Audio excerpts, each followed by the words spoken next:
Cool. Well, hi everyone. Thanks for tuning in to the Kingston Tenants Union live stream. We're doing this weekly every Friday to try to stay vocal and public during the COVID pandemic. Um, Today we have a special guest joining us from LA. She's a member of the LA Tenants Union and is doing organizing in her building, her apartment building in LA. Cristina, thanks so much for joining us. Hi, thanks for having me. Hey, Cristina. Um, Sorry, I'm going kind of backwards here. My name is Kira. Do some intros. I'm a member of the Kingston Tenants Union, and this is Fox. Hi, Fox. I'm also a member of the Kingston Tenants Union here. I'm Kira's co-host. Hell yes. So the Kingston Tenants Union is a group of tenants here in Kingston, New York. We're organizing in the city of Kingston and in the larger county area of Ulster County. We're a group of tenants who are working to organize in communities to create accessible and safe housing, to fight for tenants' rights, and build a tenant movement here. Anything else you want to add, Fox? No, I think you covered it all there, Kira. We are, just organizing here in Kingston. That's about it. We're looking to y'all at the LA Tenants Union, because you guys are doing some impressive stuff. So I can't wait to hear about that. So you can inspire us here in Kingston to do some cool shit also. Hell yeah. Well, I met Kira in the tenants union in LA, and she was a total badass and did so much amazing stuff here. So I'm really glad that we can continue our connection across the country. That's really cool that we can still work together on this. It's so cool. We had Cristina on last week, and it was so cool to just hear about the organizing that the whole union is doing and create solidarity from coast to coast. Cristina, do you want to tell us a little bit about the work you're doing right now?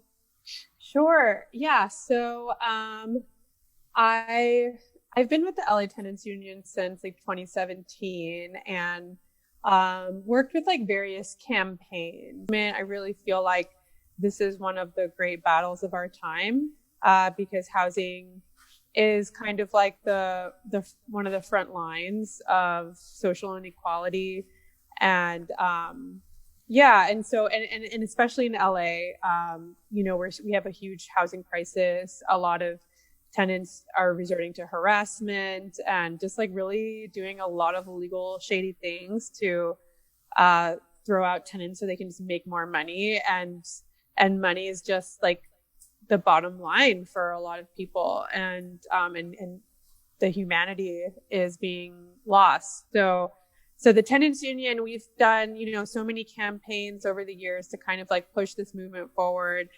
and then with the whole pandemic that happened, Los Angeles kind of shut down effectively March 13th or 14th. It was just in those days, those sequence of days, in the middle of March, everything shut down. A lot of people lost their jobs. We all kind of went into quarantine, or a lot of people who did. Given just kind of my experiences in the tenants union, I had never actually formally organized my apartment complex, because I said, there hadn't been a crisis yet, right? Mm-hmm. And so normally TAs, from what I've seen in the tenants union, TAs might spring out of a crisis or something happening, and we have a shady landlord. We no one likes her, but it hadn't reached the point of a crisis. Yeah. And so I was kind of ready to help start one if that ever happened. But then when this shutdown happened, I kind of myself and my partner, who he's also in the tenants union, and we live together in our apartment. Like, we kind of saw this as like an opportunity to like really start or like accelerating like organizing and bring people together, because TAs have so many functions. It's not just, you know, crisis management. Like, it could be just like building connection and solidarity with your neighbors, having like support within your apartment complex, getting to know each other more. And we're all locked down in our apartments right now. And so there really is not a better time to like unite with your neighbors. So fortunately, we did have a email thread that I had started like a few years before, because I just to like help us stay in touch with each other. I collected as many people's email addresses as I could over the years, and I would just add them to the email chain, and we would start out talking about like just random stuff like packages or like the gate being broken or just like whatever. But the point is, like, we'd had conversations in this email chain for years. So I think that's like an important caveat, is that like we weren't just meeting each other for the first time. Like, we'd actually like been building our solidarity like through this email chain prior. So, and I think that email chain helped the TA form like much more quickly than it would have if we had just started cold. So, so just want to make sure like I mentioned that. And so like we started kind of like putting, some feelers out in the email chain. I put out like a kind of some information about what the LA Tenants Union is doing with rent, food not rent, like the campaign that we have right now to encourage people to choose food over rent. We do have an eviction moratorium right now, so evictions are illegal, and right now it's looking like you have 12 months to pay your rent, but there is still a rent debt, which is, you know, what we ultimately hope to end. Wow. And so yeah, so I just like put information in the email chain about that. And I was like, hey, here, you know, like, I don't know if anyone's having a hard time, but like, here's some information. And then we kind of like, after that email, like started kind of like approaching people, like kind of like individually and like asking them like how they're doing. And, you know, and then finding out that some people did lose their jobs. Some people really do have to make this choice of food, not rent. And then we started talking about like forming a TA at the same time as rent striking. So both of those things actually happened at the same time. So I can kind of like explain that a little more. But yeah, I don't know. Did I answer your question? Yeah, absolutely. Okay. Thank you so much for sharing. I really like the point you made that a tenants association or a tenants council doesn't necessarily have to come out of crisis, like that you were already in communication with your neighbors and like had this email thread going is really awesome. And when a question I have is, when you started reaching out to folks individually to like see how they were doing and stuff, was that also over email, or were you like using any other, I don't know, ways to reach out to folks? Yeah, we I have phone numbers for like there's some people that I'm like closer to and I have their phone numbers. So some of them like I texted and just like asking how they're doing, and then some people I emailed, and then like another like tenant like emailed my partner, and so then we kind of like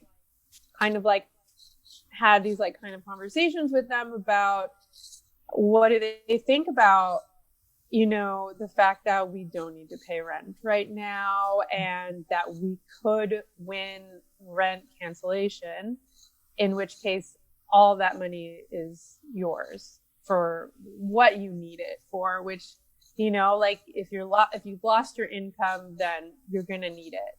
So, people really, you know, like, felt this, and, if, you know, there were 5 other units, that they were like fully on board right away. That's awesome. And yeah, or yeah, 5 including us. So like I guess 4 other besides us. And then there are 2 other units who are in our TA, but who are not withholding rent right now, but they might, you know, go into rent striking, like depending on how things go. So I think that's another important thing to mention too, is that like, there's autonomy in TA. So like if a TA chooses to take on an action like rent striking, not everyone has to be part of it, but it's, you know, the people who are not rent striking right now, they're seeing what we're talking about, and they're hearing from us in the meetings. And if the rent strike were to grow, they're the most likely people to join the rent strike, as opposed to like people who we're not in such close communication with. So I think, you know, like if people aren't ready, like to start striking, I think that's fine. I think the most important thing is to just like bring them into the TA. And then they can kind of build, and then you build solidarity with them from there. Yeah, something we've been talking about. Oh, sorry, Fox, you go ahead. I think that's an interesting way to frame it if people are nervous about even forming a tenant association, because you can say like forming the association doesn't mean that you have to immediately take any kind of action. You can literally just join it and then decide when you're comfortable, when you're ready to take action. Like nobody's going to force you to do anything. So it's no risk to you to form the association. It's to your benefit. And then whatever steps you want to take are up to you in the future. I think a lot of people are hesitant because they're like, oh, well, my landlord's good and I don't want to do anything that upsets them. Yeah. And like with crisis, like tenant crisis, like I think like, yeah, like we can like define it in different ways, right? Like landlord harassment can become a tenant crisis. An eviction notice can be considered a crisis. And I would say in a lot of ways, like, yeah, you know, like it doesn't necessarily matter. Like it's really like it's about solidarity. Yeah, and it's like creating a safety net for yourself and not waiting for like the government to make one for you. It's almost like you're creating your own little like government yourself of the people. Mm-hmm. I like the fact that you use the term safety net, because I think often we tie that to like the government has to provide a safety net for us, and they're more and more don't work for the people, so we have to create our own safety nets. Mm-hmm. Well, yeah. Yeah, exactly. Yeah, and this is a safety net for the people, and there are some people who are like definitely like in tough situations right now who are striking, and for the time being, you know, they know. Because I think if we weren't striking, they would have been under a lot of stress. Like, how do I pay rent? Oh my God, I have to pay it. Like, you know, and now like they can, I know it's like the stress isn't gone, but like they can like breathe a little easier knowing that they can save their money, and that like we have their back, and like we are like supporting each other. And we're part of a bigger movement. Like we're part of the Tenants Union of Los Angeles, and then that is part of an even greater movement, like a national movement. And ultimately, we hope to win rent cancellation. And, you know, because the burden of this pandemic has fallen on the people. It's, you know, really very backwards. You know, the richest people, the banks, they're actually getting handouts. They're getting richer from this pandemic. The CARES Act had tons of giveaways for them. It was just like a giant bank giveaway, and there was no like rent forgiveness in this act. Even the loans, like the small business loans, all went to like Trump's friends and other big businesses. And so like our government really does have the capacity to help us out and bail us out, but they're just choosing to help out the richest people and just make them richer. And so what we're doing here is we're saying, no, we're not going to pay the rent. And so then this puts the burden onto the landlord. And then the landlord, of course, is probably going to say, and I can get to that too. Our landlord is like, oh, but I have to pay my mortgage or my taxes. And it's like, okay. And then our responses will join us in demanding rent and mortgage cancellation. Yeah. And then they have to put that burden back further up to the banks because they're paying their mortgages to the banks. And so, but like this burden does not belong on working people, on poor people, on sick people, on like LGBTQ, like on like any, like it does not belong on us. And so the rent striking is a rejection of that assumption that we're just going to sit back and just scrape our bank accounts clean of every last dollar to make sure that the banks are okay. Yeah. That is, yeah. I like that. I like that a lot. Yeah, I'm curious, like, so you all, formed an association and decided to strike together. Did you send a letter to your landlord and like, have you heard back from the landlord? I'm curious about that conversation. Yeah. So as I mentioned, we did two actions simultaneously. These two things don't always happen together, but they could. But we formed the TA at the same time as launching a rent strike. So the first thing you need to do is I could get into like the steps of forming the TA, like amongst the neighbors, but we did like sign bylaws and people did like agree formally to join. Mm-hmm. And we were meeting every week. We have been meeting every single week. And then when it was, oh, sorry, were you going to say something? Just a question about that. Are you meeting on Zoom and were you able to like e-sign the agreement or the bylaws? So we started out meeting on Zoom to kind of get this ball rolling. But now we've moved on to meeting on a patio. And so like one of the nice things about our complex, the way it's set up, is like it's like a bunch of like little like bungalows and buildings, and there's like gardens and patios in between. And then it's all like gated in. So we have like a patio that's like pretty large, and then there's like kind of like pathways and staircases like around it. So there's enough room for people to like be like spread out and like be socially distant. And we felt like we needed to do that because there are a number of tenants, like maybe a third of the tenants, who are like older Latino tenants who don't use Zoom and like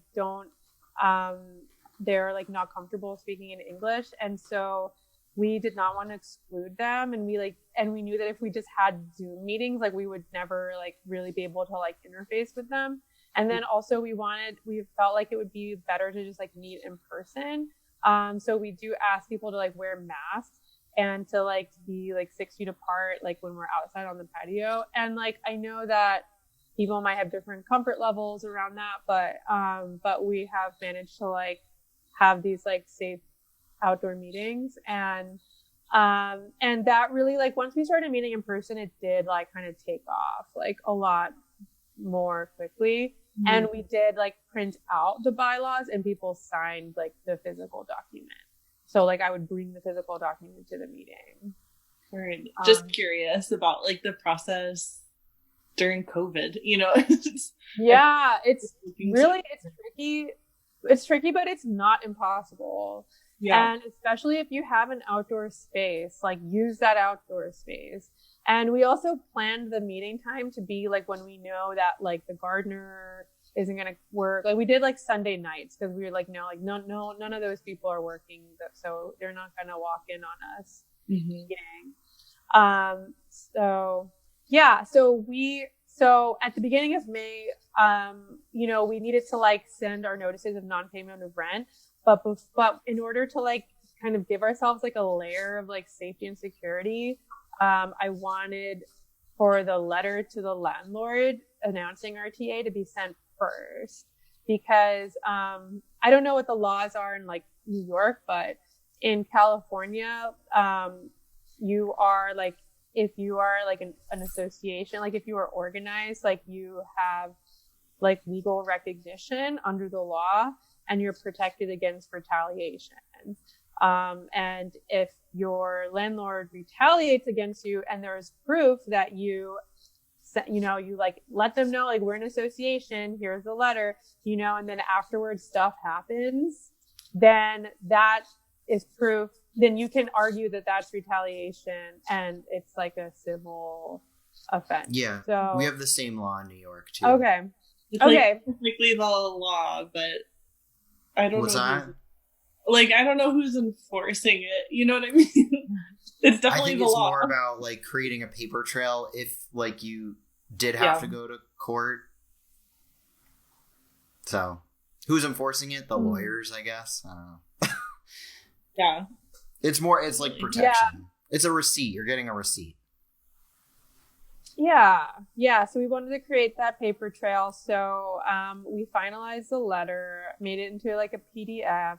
I created a Tenants Association email address that's not connected to me because I don't want to be like identified really like at this point. That's a really good idea. Yeah. So I created like a Gmail account for our Tenants Association with the name on it. And then and then I sent them the document. The bylaws. Not the bylaws. You don't send them bylaws. But the letter.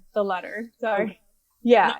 Because there's a separate template. Like the bylaws are for you, and then the letter is for the landlord. And all the letter is saying is like, we are a tenants association. We are organized and informed of our rights. If from here on out, like, please communicate with us using this tenants association email address. And then it has like everybody's names. And it also talks about like the goals of the tenants association is to secure like safe and sanitary living conditions and secure legal representation if necessary. And then it's like signed, and then like everybody's name and their address. So that, and then I made that into a PDF, and then using the Gmail account, and then I CC'd all of the neighbors who are on it. I sent that to the landlords. So then that went out first. And then like later that day, we each sent our notices of like inability to pay rent. Got it. So those went out individually. The landlord knew who they were coming from, like the notice of non-payment.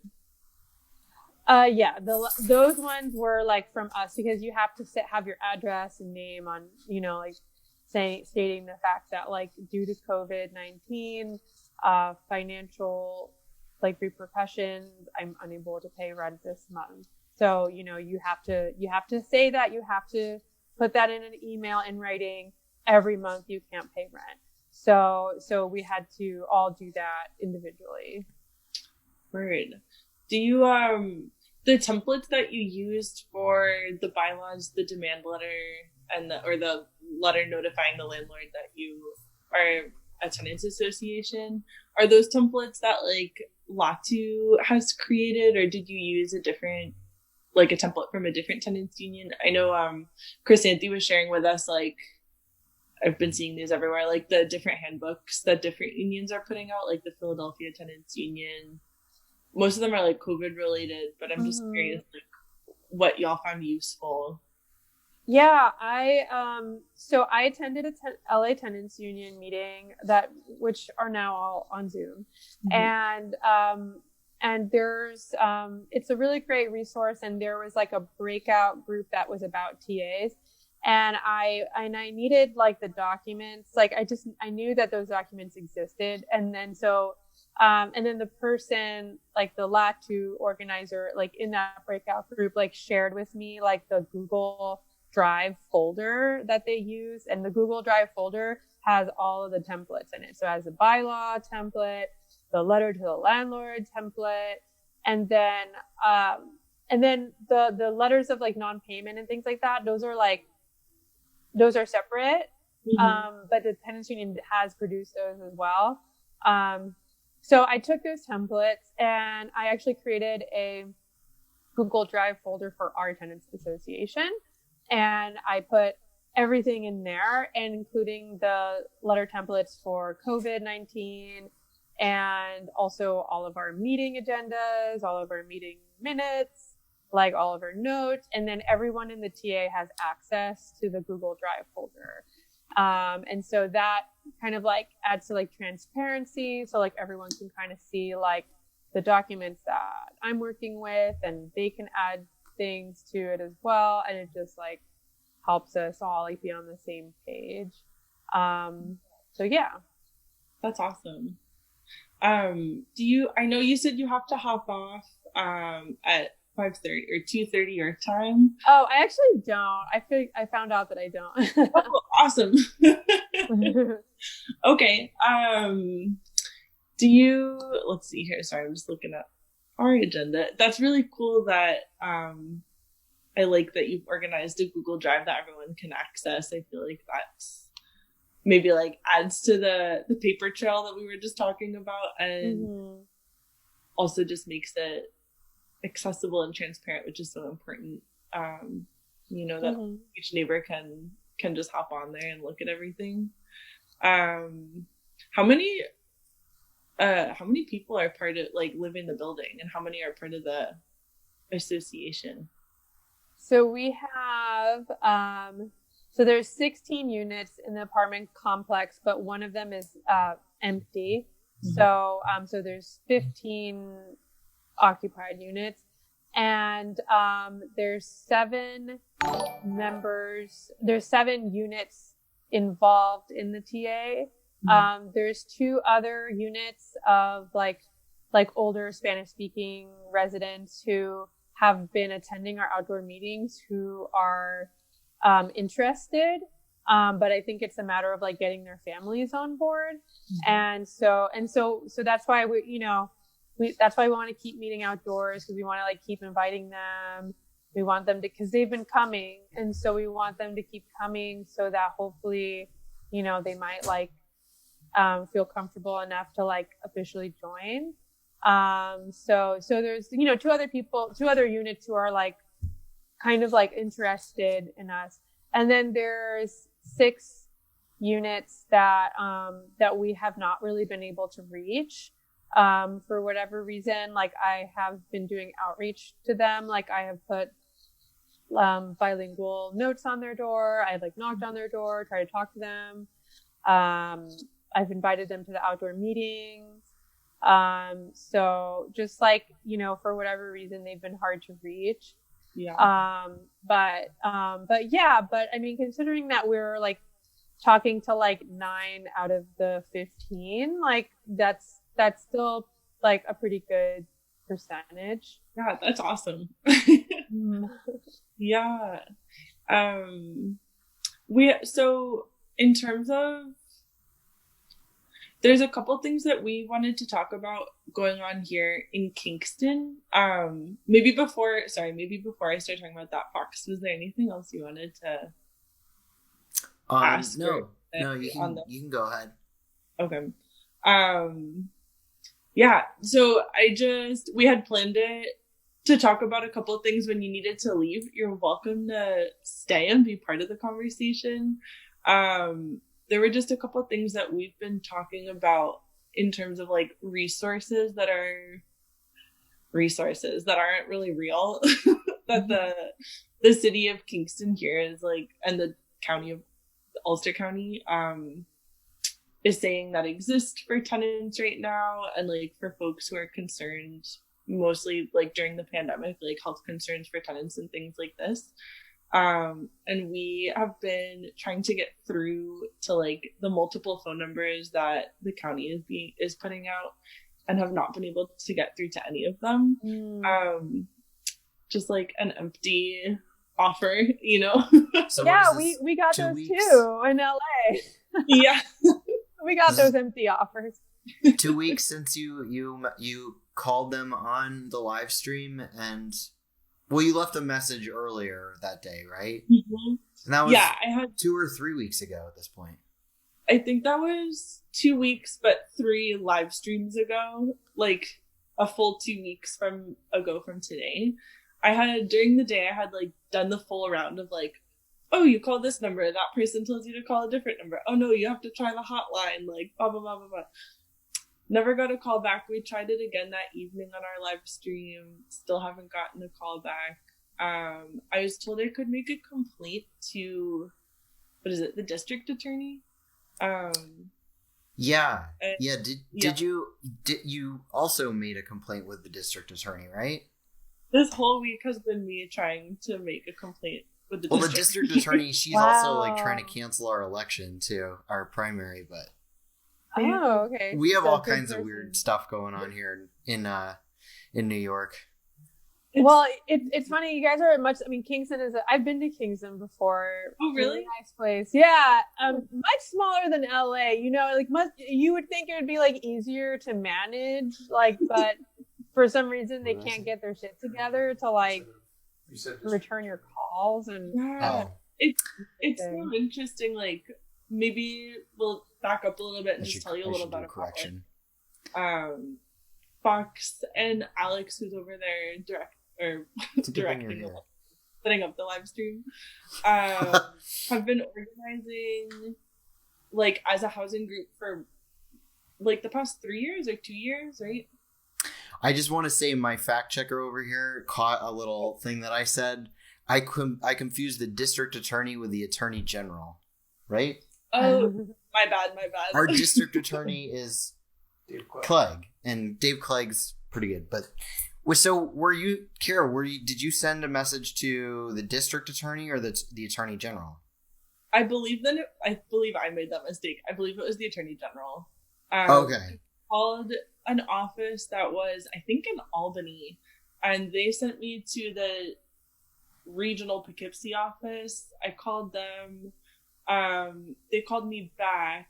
They have a complaint form on their website, and they have like prompts, like you have to pick a category that you're making the complaint in, and none of them were matching. My complaint is that my landlord is still conducting physical tours of like empty units in the building, which is illegal. And they also are doing construction in empty units, like to up the value of them, and like there are workers coming in and out. They're not wearing masks. I don't think that the construction is like deemed essential work in New York State right now, or in Ulster County. So I wanted to have that question answered and make a complaint about the realtor coming in and doing tours. So I did get a call back from the Attorney General regional Poughkeepsie office. And the gentleman was like, I wrote his name down, but I forget it right now. He was like, oh yeah, you just have to call the police. And I was like, really? And he was like, that's what they told you. And you're like, you don't want to call the cops on like workers. Yeah, and like I don't want to call the cops ever on anyone. Yeah. And he was like, yeah, the police have been like given, the jurisdiction to handle all of these types of issues. Like, you just have to call the police to report something like this. And I had been told from another like tenant organizer here that this was the office that I could make a complaint at, and that they would I could make it anonymously, and they would find the landlord or find the the realtor or their company. And maybe that was true before COVID. Like, maybe the police now have special jurisdiction under this, but it just seemed like such bullshit to me that like that was the solution. And like, meanwhile, all week we're all watching these horrible videos of like the police using horrible, violence and brutality. Well, that's like what they want us to do is just call the manager. Call the manager on everyone. Yeah, you have a problem, call the manager. Like, that's not getting us anywhere in this society. It's too many managers, not enough. Yeah. Totally. It's horrible. So he was like, well, maybe you could, the the attorney general was like, maybe you could talk to the Board of Health, because I was like, there's really no alternative to calling the police, like, and he was like, well, you could try the Board of Health if like the workers aren't wearing masks, but I'm pretty sure they're just going to tell you to call the police. And I was like, just passing the buck, like just yeah. And this is after like a full week of trying to get in touch with like the special COVID-19 task force that the county has put together to help tenants with their issues, who won't call me back. So I interrupted you before, Cristina, but I want to hear more about what you thought of Kingston when you were here. Like, what? So. Oh, yeah. Oh, well, I went to visit a friend who, she actually like owns like a pole studio in Kingston. And yeah. Was it a place called the Shirt Factory? No, it's Hudson Valley Pole Arts. It's not Nicole. It's not somebody named Nicole, right? No, it is Nicole. Nicole Duquette? Yeah. She's awesome. I know her. Yeah. She's been my friend since college. No shit. It's such a small world. That's so funny. Yeah, she's great. She has she's really talented. We came up to visit her and like see her studio. And we had fun. Like we went out to I think she has a house in no, she does live in Kingston now. Yeah. I've been to her house before. Yeah. And we just went around town, we went out to eat, I used to play D&D with her husband. That's what a nerd I am. Adam? Yeah, Adam. Oh, wow. Yeah. Oh, that's so cool. Yeah, we also used to rent space in the same building, which actually, to tie that back into our conversation, that building, along with 3 other factories, got purchased last fall. And now, the rent's getting jacked up there. Oh, no. And I've already seen reports of this landlord not fixing things, and this is the problem that gentrification is so bad here, and people are like, why? What's wrong with improving things and beautifying your city? And it's like, well, nothing alone is wrong with that. In an isolated case, that's a good thing, but what it leads to is all these greedy landlords coming here and buying up buildings and making it hard for people. And you're right, housing is the kind of the main issue right now of our times. Healthcare too, but it's all tied together. And yeah, totally. A member of the LA Tenants Union, Don, he's part of the Hollywood local, and he always says, in response to why is gentrification bad?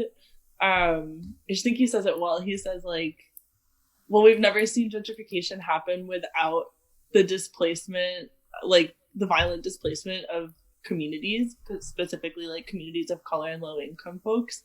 And until we see that happen without one another, then we absolutely don't believe in gentrification.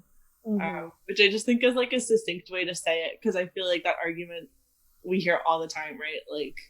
Well, a lot of people will say, is there any gentrification that doesn't lead to displacement? And people will scratch their heads and say mate, because people want to be well, maybe, but that's such a misleading question, because it's saying, is it even possible? And it's not even possible. And we need to start calling that out and saying, no, gentrification is violence. It's violence against working class people. Until housing is guaranteed for everybody, it is violence. It's bad. Yeah. And Cristina, here in Kingston, or maybe Fox can explain this a little better than I can, but what I have seen and what Fox and Alex have spoken with me a lot about is the lack of working class solidarity here, and there's a huge nonprofit industry, and it's almost all funded by one person or one family, and a lot of them are service-based nonprofits that kind of like interrupt the work of movement building, make it really hard because folks know to call those numbers or to reach out to those organizations instead of like reaching out to the tenants union or, you know, like banding together to try to create their own movement, you know. So like they receive the service and then they're done. Yeah, and I think you're touching on like this bigger topic that, you know, might be controversial, but just kind of like the role of nonprofits in movement building. And like I worked in nonprofits like for I don't anymore because I'm over them, but like I worked in them for like a decade, and I will say that, you know, nonprofits inherently are limited in like how much they can contribute to movement because they are always beholden to their donors.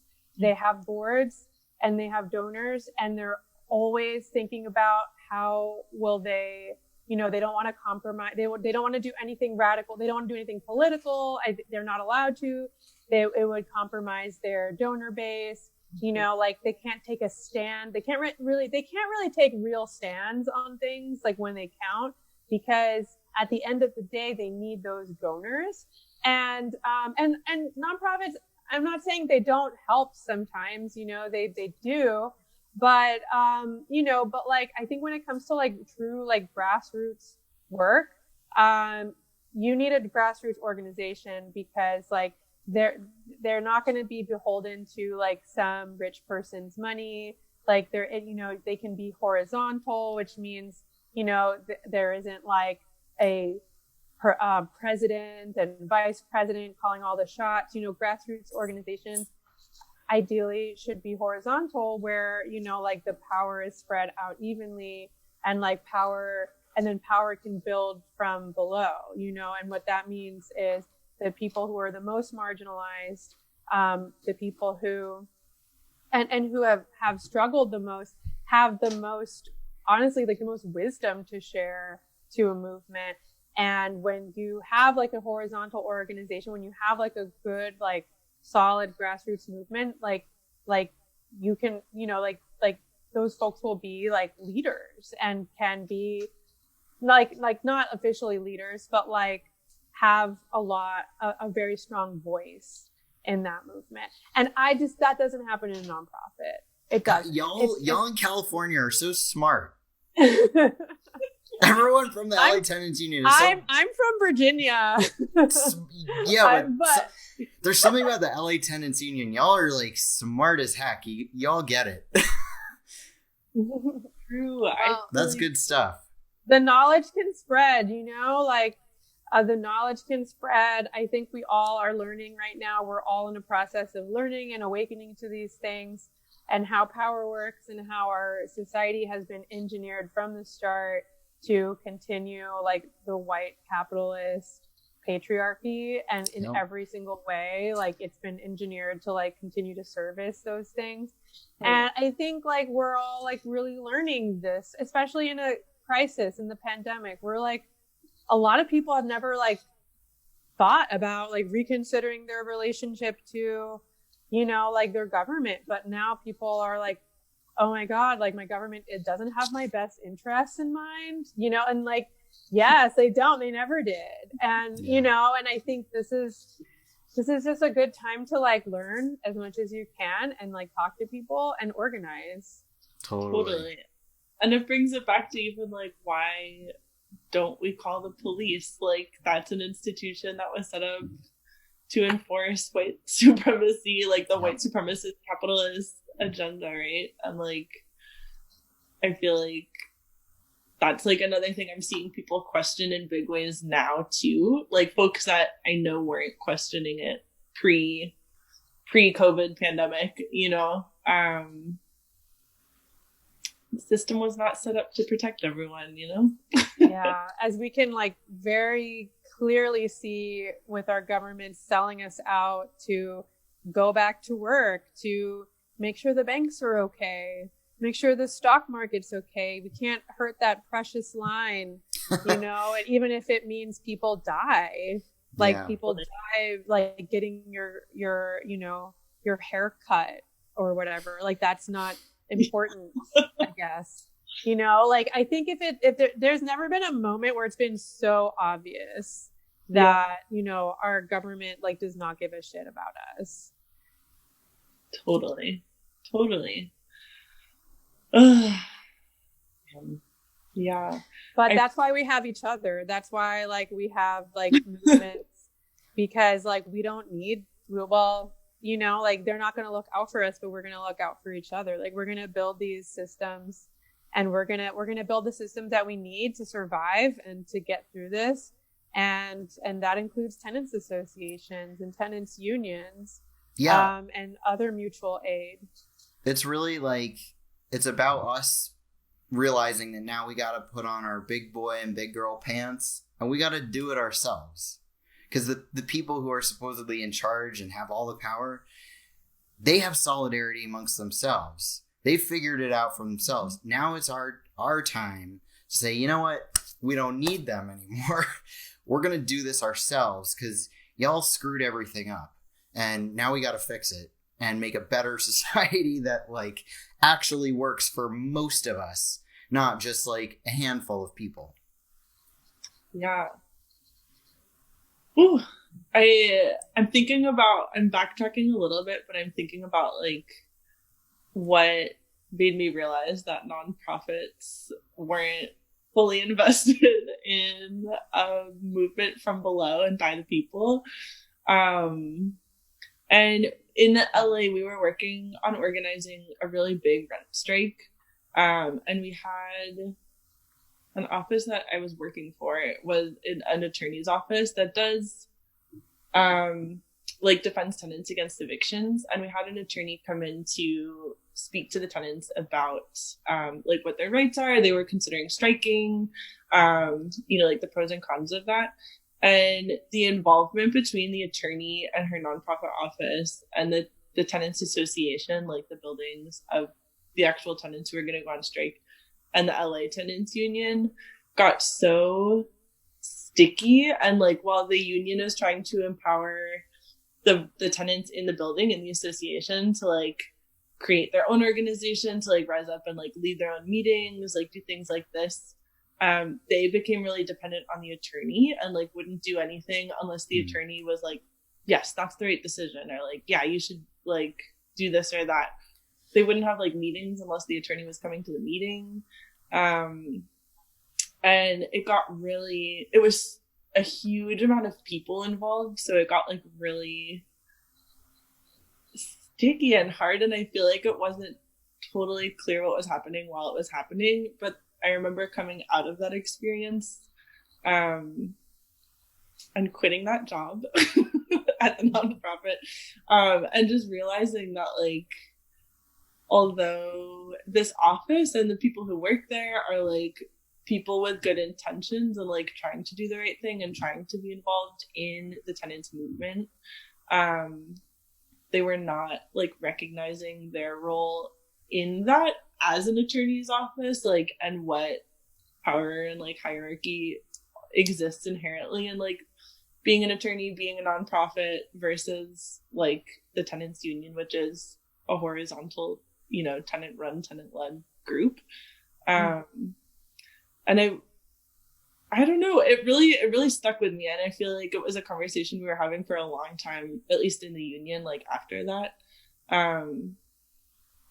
But I feel like it's not obvious to the folks who are in the nonprofit world complex. You know what I mean? They're like, oh, we're doing I think that's like the hardest part, because the people who are in nonprofits, for the most part, the workers who are in nonprofits are like, I have to have a job and get paid and live, and I might as well do good. Like they're motivated by wanting to do good in the world. Yeah. So it's hard because you have to like unravel the fact that like actually like there are small amounts of good that you might do in this, but like it's also upholding the structure that overall is doing the harm that you say that you're trying to fight. And it can be hard for people to like have that kind of self-reflective moment, because you have to kind of admit something to yourself that you wanted to believe for a while wasn't true. And that can be really hard for people. Yeah. I think why like in Kingston we're so over flooded with nonprofits that's why it becomes that much harder for us to have solidarity and like be, you know, doing like what LATU is doing, because there's so many people who are involved with the nonprofit industry here now. But thanks for sharing that, Kira. That's really interesting. It is interesting. It's still something I like think about, you know. Yeah, I was there. I mean, that was a really tough rent strike. That was the biggest rent strike. Was it in LA history or US history? I know it was LA history. I don't know I don't think it was US history. I'd kind of be surprised if it was, but also maybe I wouldn't be. Well, LA, I mean, the biggest rent strike in LA's history is a lot. Right. It was about 100 people, like 100 units. 100 apartment units that got on board with rent striking together, and they were mostly like non-English speaking, and they were mostly like immigrants as well. Yeah And they were like down. That's awesome. And that's what I'm talking about with power from below, you know, like you know, they're the ones that like understand the most like how screwed over they've been, and like how this society is like rigged against them. You know, and like and nonprofits, like they often leave. I'm pretty sure a lot of those folks like would not qualify for like nonprofit like help, because like maybe they might not have papers or something or stuff like that, you know, like nonprofits like often like fail to help the people that need it the most.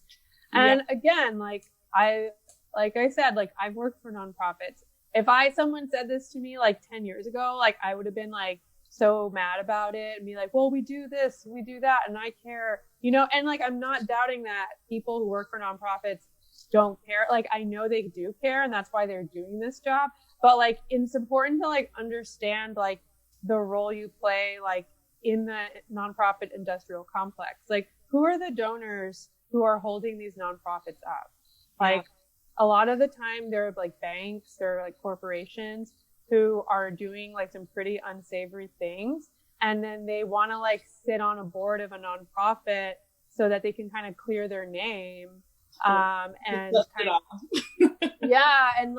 and then the nonprofit can never do anything that's against the interests of that bank or of that corporation, because the executives of that bank or corporation are sitting on the board of that nonprofit, you know. And so, you know, and it can get very political. Like it can get very political, you know, and they're often the nonprofit, if there's like a fight, you know, usually they end up not taking the side of the most marginalized people. They end up just doing like serving the interests of like the corporate donors.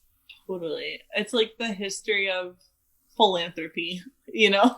I heard recently like a quote or something about how like something like nonprofits or philanthropy is basically just PR for rich people, and it's like that's totally what it is. It's like it's just a way for rich people to come across as like more, you know, so we don't want to, you know, cut their heads off. so that they're like, no, see, I'm a nice rich person, and it's like, well, you get rich by being not nice, so people forget that part. I got deep into this with my parents after we visited the Getty Museum in LA. And like, what was his name? Andrew Getty was like this huge oil baron, was like colonizing everywhere to like, you know, profit his own industry. And that's art washing. That's what people do, is they buy like museums, they beautify, they say I'm a patron of the arts, to cover up the fact that like the way they like raised all the wealth and capital to like buy the beautiful Getty Museum, which I've been there too. It's ridiculous. Beautiful. It's insanely gorgeous.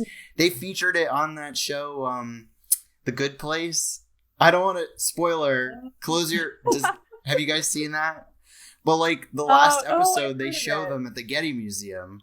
It's like that's like heaven or whatever. It's It's like, Oh, I see. It's but heaven. that's really like, funny. yeah, But yeah, that's part of art washing is what like rich people do is they will buy museums or buy wings of museums and say like, see, we're contributing to society. yeah, it's free, it's accessible. Like you have to pay $15 to park, but you know. Yeah, and that wing in that museum gets named after them. And so how could you speak ill of Getty? Haven't Right. you seen his museum? Like, you Right. know, it's like it becomes like part of like talking about something wonderful. But, you know, and never mind like what they really do for a living, you know? Totally. Oh man. Well, we're just about out of time. We should mention though that anybody who's listening, who's watching this, Cuomo did extend. Cuomo is not our daddy. We do not like him, but he did extend the eviction moratorium to August 20th, which gives everyone more time to organize. Because if your landlord can't evict you, you have more leverage to start talking to your neighbors and forming your association, which is your safety net. The government will not help you. We're still waiting for a call back from Pat Ryan 2 weeks later. Like, they're not doing shit for us. So form that association now and hit us up if you need help. Can I just add, use that moratorium. We in California or in LA, like our eviction moratorium expires May 31st. I mean, I don't know if that will affect our particular rent strike, but you guys are lucky you have that extension because it's easier to like help people get on board with rent striking when you have the moratorium. And then you can tell people like, there's an eviction moratorium. Like you can't even go to court. Like right now, like you won't even go to court. Imagine how backed up it'll be by August 31st. Like you won't see your court date for 2 years if you even set foot in a courthouse. Yeah. Because by then your landlord will be so desperate, they'll like sit down. They'll want to like sit down and negotiate with you. So use that eviction moratorium. Like that's a lot of time on your side. So take advantage of it. Totally. Yeah. Thank you. Well, Cristina, thank you so much for sharing about your work and your experience. It's been awesome to have you on and see you virtually. Yeah. Thank you so much for having me. I'm wishing you guys luck and luck to Kingston. I hope you guys also, you know, find the time to organize. It's definitely really worth it, and this is the perfect time to start. Thank you so much, Cristina. It was awesome meeting you. Yeah, nice meeting you too. Take care. Thank you. You too. To anyone who's watching, hit us up with your questions. Send us anything. Send us anything. Send us anything. Just pictures of your pets and stuff, whatever. If you have questions you want answered, we'll do them on our live stream next week. Just DM us and reach out. Thanks so much for watching. Thank you again, Cristina. Thank you, Fox. Thanks, everyone. And then hugs and solidarity. Bye. Bye.